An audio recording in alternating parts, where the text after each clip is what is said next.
Saulės keliu aš einu, kadangi saulutė esu.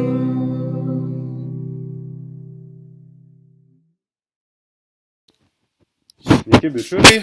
Štai ir artėja tiksliau rudens lygiadienis, o lygiadieniai pas mane yra ypatingi. Visą laiką stengiuosi kažką tai padaryti gero savo kūnui ir sielai.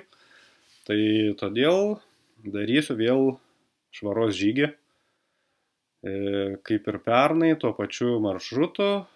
Tai apie 150 km, gal 160 ten gaunasi.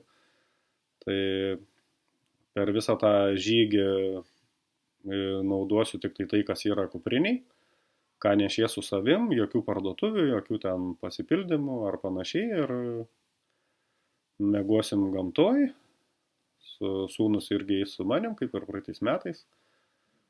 Mes pavasarį, ne praeitais metais, šiais metais pavasario lygiadienį, kažkaip atrodo, kad jau metai praėjo.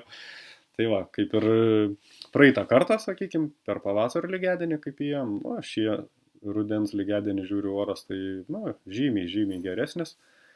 Tai labai viliuosi, galbūt pavyks šį kartą nueiti 300 km, ta prasme, pirmin ir atgal tą 150. Jeigu nepavyks, tai ir bus taip kaip ir pavasarį, tada tik tai 105 km. Tikrai buvo gerų, sakykime, įžvalgų, gerų pojūčių, gerų įspūdžių ir pabendravom smagiai iš tikrųjų. Tai todėl nusprendėm, kad reiktų ir rudens lygiadienį irgi pasidaryti tokį žygį. Kas dar tokio įdomesnio, vakar dariau, rytoj jau tą žygį, kuprinė jau paruošta, beliko tik arbatos pasidaryti. Nešios 1 litrą arbatos tik tais, pelyno su beitkreslė maišyta bus toks mišinys. Pasimsiu gvazdikėlių pakramtyti, nes vis tiek, kada eini per tą žygį, pradeda kūnas valytis ir smirda iš burnos, tai kad nesmirdėtų gvazdikėlių pakramtysiu. Vis tiek bendrausim, kad viens kitam mes ten nepasismardintumėm ir šiaip pačiam galbūt, kad būtų maloniau. Tai tai dar kas buvo, vakar dariau treniruotę, nusprendėme daryti treniruotę tokią biškį prieš tą žygį, kad nebūtų taip jau paprasta. Prisikrovau kuprinę, ten bambalių prisipylęs 17,5 kg pasidariau.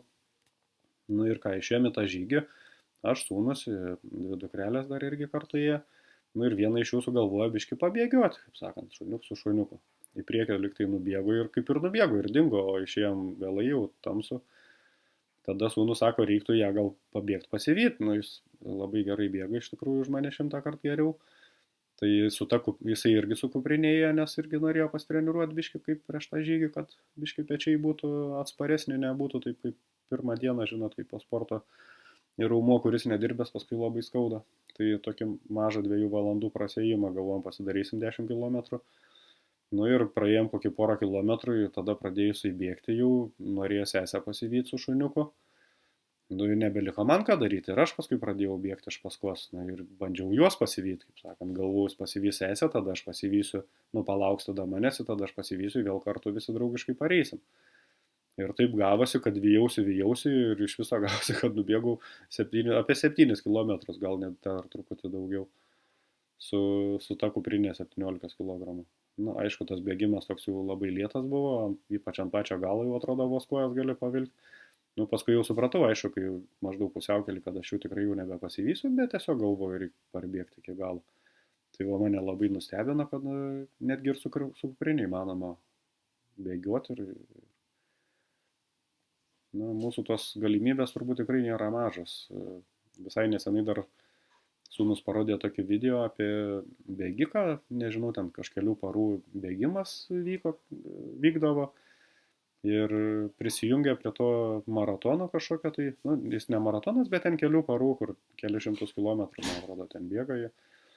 Ir prisijungė dadiuliukas 61 metų, visi ten iš jo šaipėsi, kaip jis čia apskritai nedabėgs tos distancijos, nes ten ir jis nei treniravęsis, kažkoks ūkininkas ar panašiai, avis ganydavo kalnuose pas save.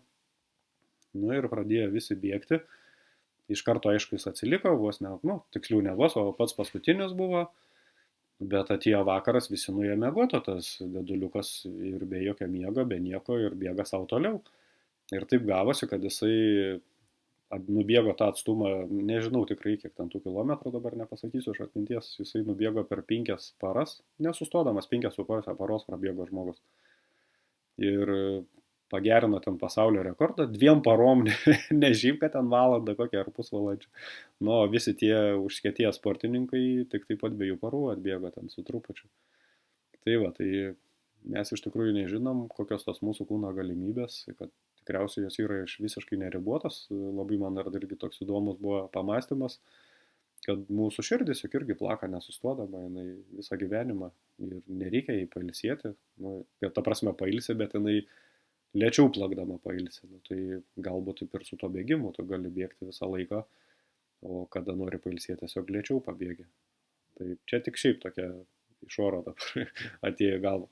Tai va, tiek žinių, žodžiu, rytoj iš ryto 7 val. Pajudam iš pajūrio ir link Svilės šaltinių judėsim ir kaip ten seksis, pafilmuosim kažką, gal papasakosiu. O grįžęs, jau baigęs tą žygį, tada kažkokį dar apibendrinimą padarysiu, gal kažkokių naujų patarimų atsiras papildomai negu iš pavasario to lygiadienio patarimų, kokie buvo.